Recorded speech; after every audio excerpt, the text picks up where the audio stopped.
The Lord be with you. And with your spirit. A reading from the Holy Gospel according to St. Matthew, Glory to you, O Lord. chapter 5, verse 1 to 12. Seeing the crowd, Jesus went up the hill. There he sat down and was joined by his disciples. Then he began to speak. This is what he taught them. How happy are the poor in spirit! Theirs is the kingdom of heaven.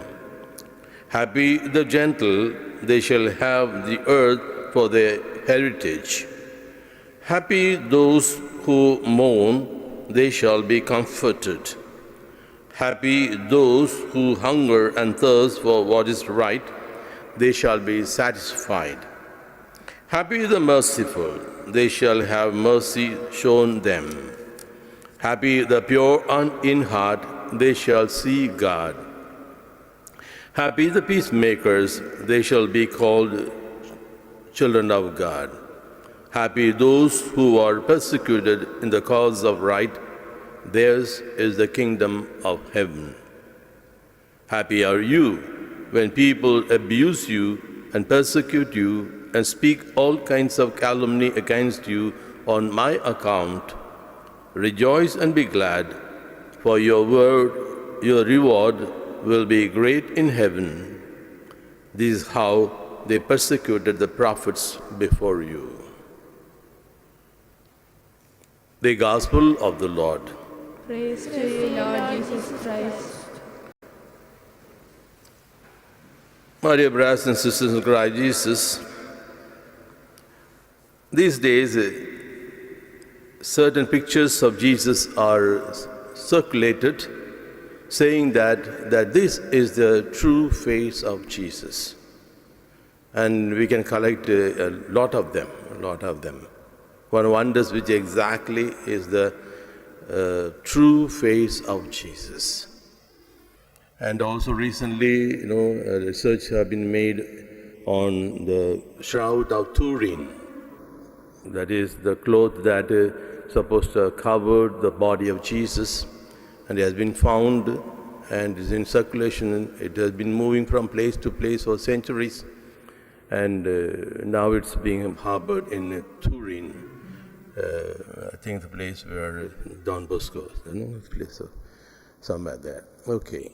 So, and they are trying to retrieve the face of Jesus from that. Whatever it is, we are not very clear about it. But there is something called the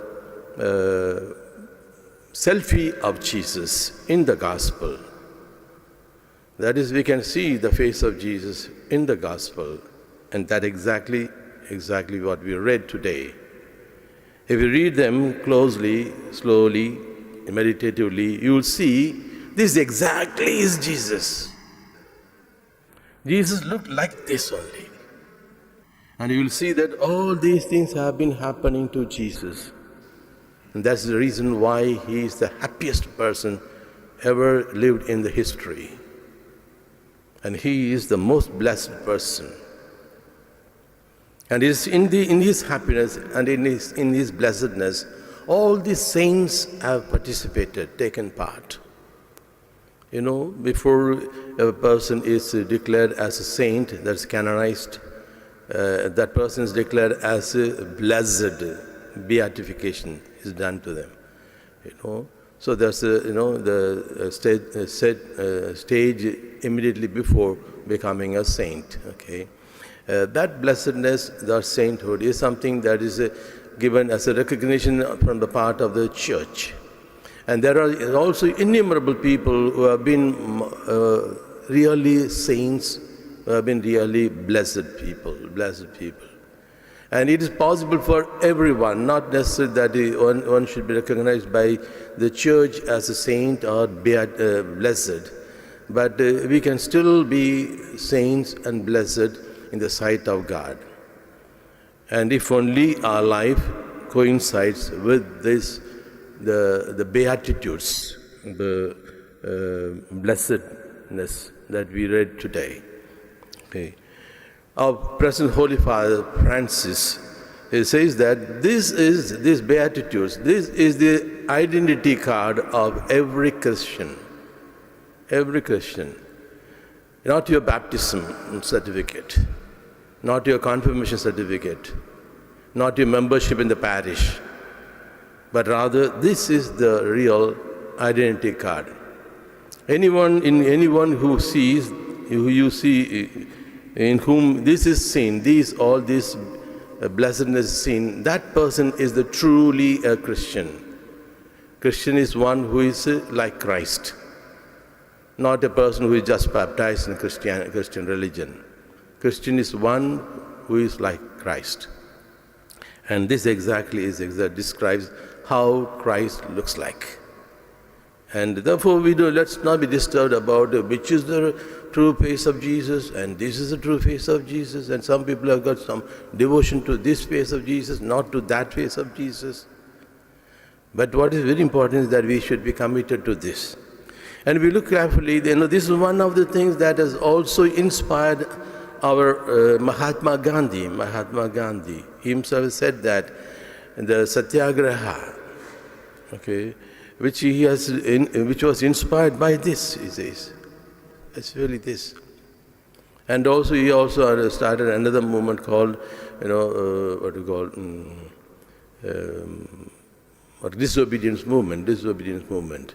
That he learned from the parable of Jesus. How Jesus asked, that to give the salary to different people who joined at different time, starting from the last. And the special concept they use is the Andyodaya, the rise of the last man. In other words, this gospel has been your inspiration to many people. And all those who have been inspired, all those who have lived up to this, they are the Christians. They have the Christian identity card of the Christianity. And basically what you find is here we don't see these are the expression of a soul force. The power of the soul, not the power of body, not power of the flesh. Very often when we read these things, we think this is a madness. This does not work in the world. This may be good to preach, to pray, but not for the world. Which means that I don't believe in the soul force. I believe in my capacity, my power. But the soul force is that really make us blessed and truly happy in the sight of God and in our lives too. May God give us peace.